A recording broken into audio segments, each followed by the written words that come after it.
Hello dear, আসসালামু আলাইকুম। আমি এখন যে টপিকটা নিয়ে আলোচনা করব এটা হচ্ছে তোমাদের এইচএসসি এসএসসি উভয় স্টুডেন্টসদের জন্য খুবই গুরুত্বপূর্ণ।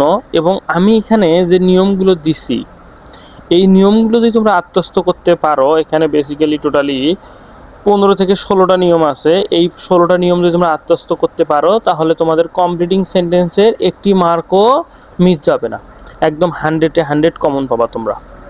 ওকে, এখন দেখো, আসলে কমপ্লিটিং সেন্টেন্সটা নিয়ে অনেক স্টুডেন্ট টেনশন করে, অনেকে ভয় পায়, কিন্তু বেসিক্যালি নিয়ম অনুযায়ী যদি পড়া যায় তাহলে কমপ্লিটিং সেন্টেন্স কোনো ভয়ের কোনো কারণ না। এখানে আমি যে স্ট্রাকচারগুলো দিচ্ছি এগুলো ফলো করবা। এখানে দেখো আমি ইফ, বেসিক্যালি এটা খুবই গুরুত্বপূর্ণ। যেমন এই যে ইফ, এটা শুধু কমপ্লিটিং সেন্টেন্সের ক্ষেত্রে না, ফ্রি হ্যান্ড রাইটিংয়ের ক্ষেত্রেও খুবই গুরুত্বপূর্ণ। ইফের প্রথম অংশ যদি প্রেজেন্ট টেন্স হয়, অর্থাৎ যদি কখনো প্রেজেন্ট ইনডিফিনিট হয়,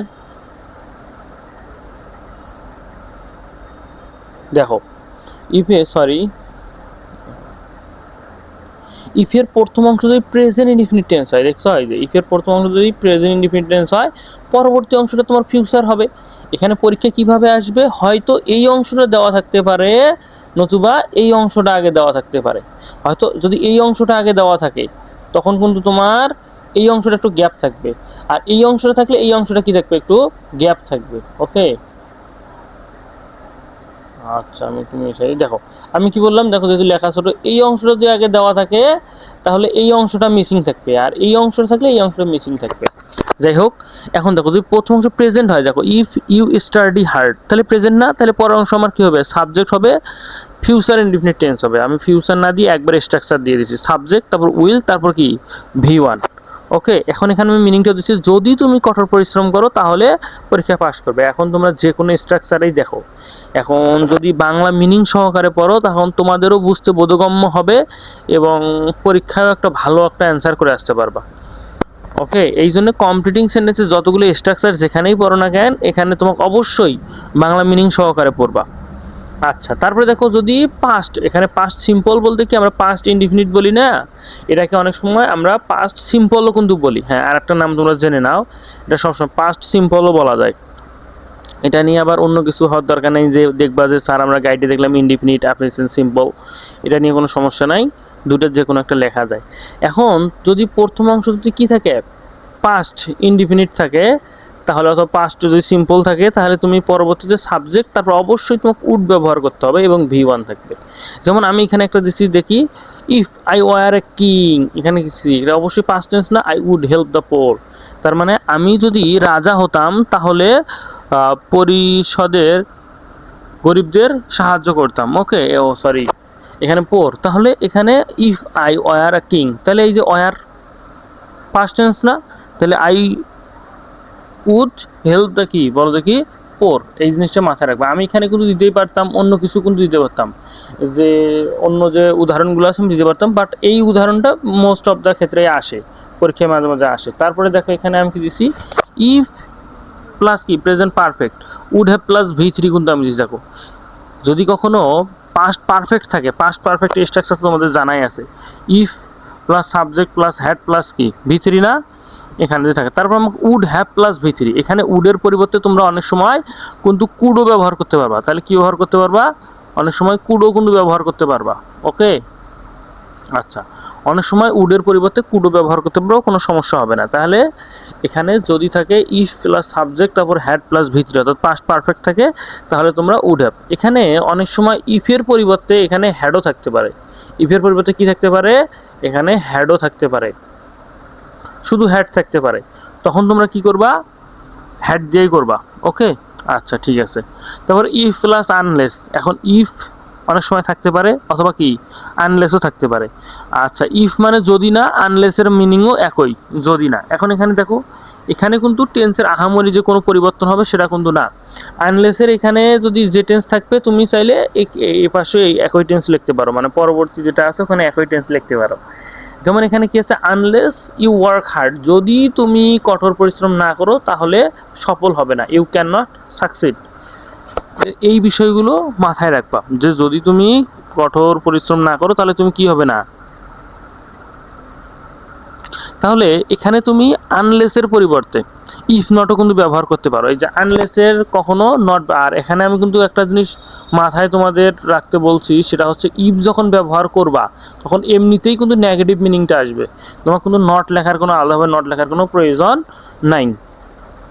আচ্ছা, তারপরে দেখো এখানে কি আছে, if plus subject plus past indefinite, অর্থাৎ যদি ইট ইজ হাই টাইম থাকে, এরপর যদি সাবজেক্ট থাকে, তোমাকে অবশ্যই এখানে লিখতে হবে V2, অবশ্যই এখানে থাকবে কি V2, অর্থাৎ এটা হবে আমার পাস্ট ইনডিফিনিট টেন্স হবে। তাহলে ইট ইজ হাই টাইম অথবা ইট ইজ টাইম, যদি ইট ইজ টাইম অথবা it is time, it is time অথবা ইট ইজ যদি হাই টাইম থাকে, এরপরে যদি সাবজেক্ট থাকে তাহলে তোমার হচ্ছে V2, অবশ্যই V2 ব্যবহার করতে হবে। আর সাবজেক্ট যদি না থাকে তাহলে তোমাকে অবশ্যই V1 ব্যবহার করতে হবে। কি বললাম? তাহলে মাথায় রাখবে বিষয়টা, যদি ইট ইজ টাইম অথবা ইট ইজ হাই টাইমের পরে যে সাবজেক্ট থাকে তোমাকে অবশ্যই V2 ব্যবহার করতে হবে, অর্থাৎ ওটা তখন পাস্ট ইনডিফিনিট টেন্স হবে। এই যে আমি অ্যাড করি, দেখছো, শি শেয়ার্ড আউট ওয়ার্ক। আর যদি আমার ইট ইজ হাই টাইমের পরে শুধুমাত্র কি থাকে, কোনো সাবজেক্ট টাবজেক্ট না থাকে, তাহলে আমাকে V1 দিয়ে করতে হবে। যেমন আমি এখানে it is high time we start our work, তাহলে এটাই আমাদের উপযুক্ত সময়, কি কাজ শুরু করার সময়, কাজ শুরু করার উপযুক্ত সময়। কিন্তু যদি এখানে না থাকতো, সাবজেক্টটা না থাকতো, তাহলে আমার এখানে কি হইতো, টু স্টার্ট হইতো, শুধু কি হইতো, টু স্টার্ট, শুধু স্টার্ট হইতো, তখন আমার V2 হইতো না, তখন আমার স্টার্টেড হইতো না। তারপরে এর পরে যে নিয়মটা আছে, এটা একটা খুব কমন নিয়ম, উড রেদার, সাবজেক্ট তারপর পাস্ট টেন্স হবে। যদি কখনো আমাদের উড রেদার কখনো থাকে, এরপরে আমাদের অবশ্যই পাস্ট টেন্স আমাদের লিখতে হবে। যেমন এখানে কি লিখছে, I উড রেদার, তারপর অবশ্যই আমার কি, ইউ স্টেইড হেয়ার, আমি চাই তুমি এখানে থাকো। এই যে আমি যে চাই, ভালো হয় যদি, এই মিনিংগুলো উড রেদারের কিন্তু এই মিনিংগুলো এখন যখন তোমরা এগুলো মুখস্থ করবা, যখন তোমরা এগুলো পড়বা, তখন বেসিক্যালি উড রেদারের মিনিংটা কি, হ্যাভ টু, হ্যাজ টু, এগুলোর মিনিংটা কি, এগুলো জিনিস সবসময় মুখস্থ রাখার চেষ্টা করবা। তখন অনেক সময় যদি যখন তোমরা বোর্ড কোশ্চেনগুলো সলভ করবা, সেখান থেকে কমন পাওয়ার সম্ভাবনা আছে, কিন্তু যদি অনেক সময় কমন নাও আসে, তারপরও ওই মিনিং আকারে তোমরা লিখতে পারবা। যাই হোক, এখানে দেখো হ্যাড বেটার আছে, হ্যাড বেটারের পরে অবশ্যই V1 ব্যবহার করতে হবে। হ্যাড বেটারের পরে তোমাকে অবশ্যই এই যে V1 ব্যবহার করতে হবে, কারণ হ্যাড বেটার মানে ভালো হয় যদি, অথবা বরং ভালো, এইসব মিনিং দিবে। তাহলে এখানে দেখো, you had better consult a doctor, তোমার ডাক্তারের পরামর্শ নেওয়া উচিত, অথবা তোমার ডাক্তারের পরামর্শ নেওয়া বরং ভালো। যে কোনো একটা কাজ যখন ভালো করা বোঝায় তখন। আর তোমরা এখানে যে বিষয়টা মাথায় রাখবা, সেটা হচ্ছে হ্যাড বেটারের পরে অবশ্যই V1 ইউজ করা লাগবে। এখন no sooner had then, scarcely had when, hardly had when, এগুলোর ক্ষেত্রে তোমরা কি করবা, এই যে প্রথমে আমার কি থাকবে, সাবজেক্ট, তারপর V3, তারপর দেন। তোমাদের হয়তো এই অংশটা দেওয়া থাকতে পারে, বেসিক্যালি এই অংশটা দেওয়া থাকতে পারে, কিন্তু এই অংশটা মিসিং থাকতে পারে, অথবা এই অংশটা পরীক্ষার মধ্যে দেওয়া থাকতে পারে, এই অংশটা তোমাদের কি মিসিং থাকতে পারে। এখন দেখো, এখানে একটা উদাহরণ আমি দিছি। এখন দেখো, এটার মিনিং হয় যেতে না যেতেই, খেতে না খেতেই, যেই অমনি, এইরকম মিনিংগুলো আসে।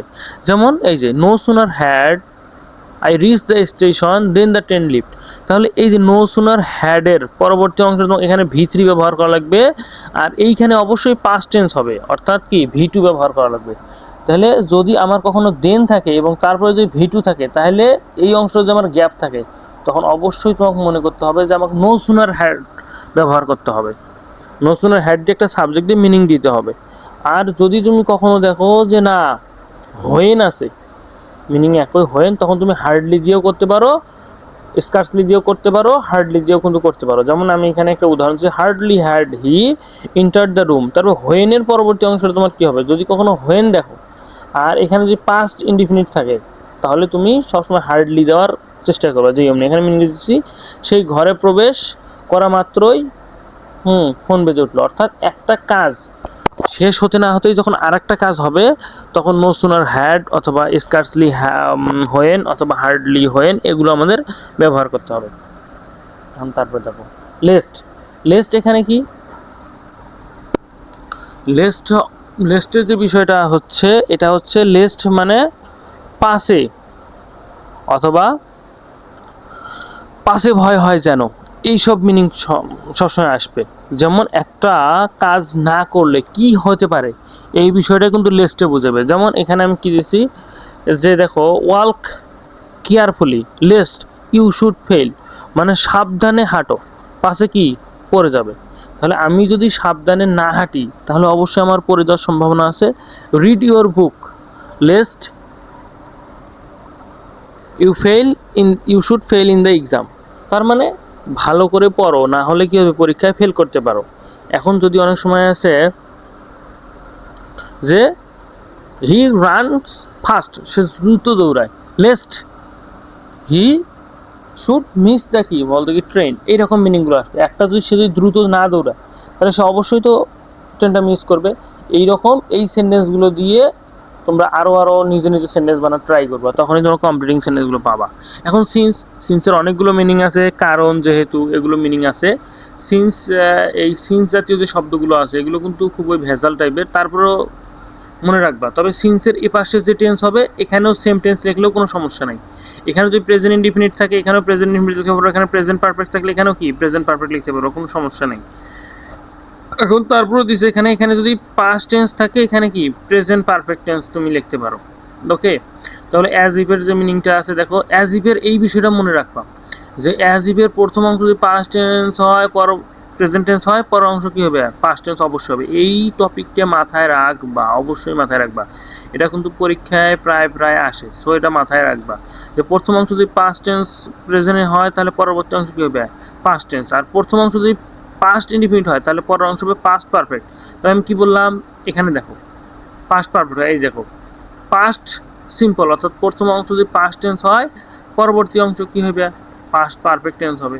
আমি যেটা বললাম এটা আমি লিখে দিছি, তবে এটা খুব কম আসে, এটা বেশি আসে, সো আমি এটা দিছি। কারণ অনেকগুলো নিয়ম দিয়ে এখন মাঝে মাঝে যে সব টপিক সবসময় আসে এই টপিকগুলো নিয়ে আমি আলোচনা করার চেষ্টা করছি, আর যেগুলো খুব কম আসে এগুলো আমি বাদ দেওয়ার চেষ্টা করছি, কারণ তোমরা তো চাও অল্প সময়ের রেজাল্টটা ভালো করার জন্য।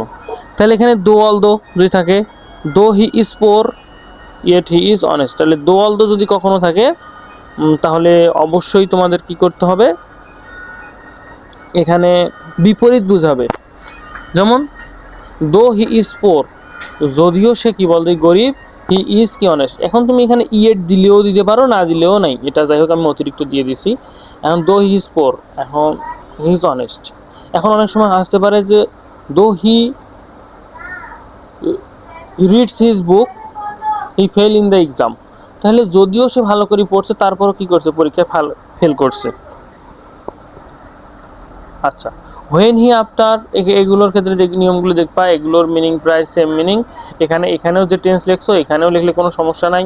তবে বেসিক্যালি একটা জিনিস মনে রাখবা যে এগুলোর ক্ষেত্রে যদি এখানে পাস্ট থাকে এখানেও পাস্ট হবে, এখানে যদি আর যদি প্রেজেন্ট অথবা ফিউচার থাকে এখানে প্রেজেন্ট অথবা ফিউচার লিখলে কোনো সমস্যা নেই। অর্থাৎ হোয়েন, আফটার, বিফোর এগুলোর ক্ষেত্রে তেমন কোনো প্রভাব পড়ে না। তবে আফটার অথবা হোয়েনের একটা নিয়ম আছে অবশ্য, আমি বলি আফটার একটা জিনিস মনে রাখবা, আফটারের প্রথম অংশ হবে যদি পাস্ট ইনডিফিনিট হয়, প্রথম অংশ যদি হয় পাস্ট ইনডিফিনিট তাহলে পরের অংশ হবে পাস্ট পারফেক্ট, এটা মাথায় মনে রাখবা। আর বিফোরের ক্ষেত্রে সেম বিষয়টা এইটার রুলস প্রায় আসে। অনেক সময় বলে ডাক্তার আসবার পরে রুগী মারা গেল, এখানে হয় যদি পাস্ট পারফেক্ট এখানে হবে পাস্ট ইনডিফিনিট, এমনিতেই কোনো সমস্যা নাই। কিন্তু আফটার আর বিফোরের ক্ষেত্রে যেটা সবসময় ফোকাস রাখবা সেটা এই যেভাবে মনে রাখবা যে বিফোর মানে আগে, আগে হবে পাস্ট পারফেক্ট, পরে হবে পাস্ট ইনডিফিনিট। আফটার মানে পরে, তার মানে পরে হবে পাস্ট পারফেক্ট। তাহলে এই জিনিসটা 2-3 বার প্র্যাকটিস করবা যে বিফোর মানে আগে, আগের আগে পাস্ট পারফেক্ট, আফটার মানে পরে, পরের পরে পাস্ট পারফেক্ট। তাহলে বিফোর মানে আগে, আগে হবে পাস্ট পারফেক্ট, পরে হবে পাস্ট ইনডিফিনিট। আফটার মানে কি পরে, তাহলে পরে হবে পাস্ট পারফেক্ট, আগে হবে পাস্ট ইনডিফিনিট। আমি আবার বিষয়টা আস্তে আস্তে বলতেছি, দেখো শোনো। বিফোরের আগে হবে পাস্ট পারফেক্ট, পরে হবে কি পাস্ট ইনডিফিনিট। আর আফটারের প্রথমে হবে পাস্ট পারফেক্ট, পরে হবে কি পাস্ট ইনডিফিনিট। এটা কিন্তু ফ্রি হ্যান্ড রাইটিংয়ের ক্ষেত্রে খুব কাজে লাগে। তারপরে উইশ যে বিষয়টা আছে, উইশ ইচ্ছা বোঝায়, যখন কখনো আই উইশ যদি কখনো থাকে পরেরটা অবশ্যই পাস্ট ইনডিফিনিট অথবা পাস্ট পারফেক্ট হতে পারে। যেমন এখানে হচ্ছে দেখো I wish I were a bird, I wish I had studied harder. Okay, এখানে আমি যদি আরও পড়াশোনা করতাম, ওকে, এখানে হচ্ছে বিষয়গুলো, এখানে আফসোস বুঝাবে, আর এটা হচ্ছে কি, তবে বেসিক্যালি এইটা বেশি আসে, এই নিয়মটা বেশি আসে, এটা বেশি আসে, এটা একটু কম আসে। সো এটাও করবা। আর এখানে বোর্ড পরীক্ষা সবচেয়ে গুরুত্বপূর্ণ আমি এখানে দিয়ে দিছি, এই বিষয়গুলো সবচেয়ে বোর্ড পরীক্ষা বারবার আসে, এই রুলসগুলো একটু বারবার আসে। সো এই রুলসগুলো বারবার দেখার চেষ্টা করবা, তাহলে পারবা। আর এই রুলসগুলোর ভিত্তিতে তোমরা গাইডে অথবা যে কোনো যে কোশ্চেন ব্যাংকগুলো আছে এগুলো সলভ করার চেষ্টা করবা।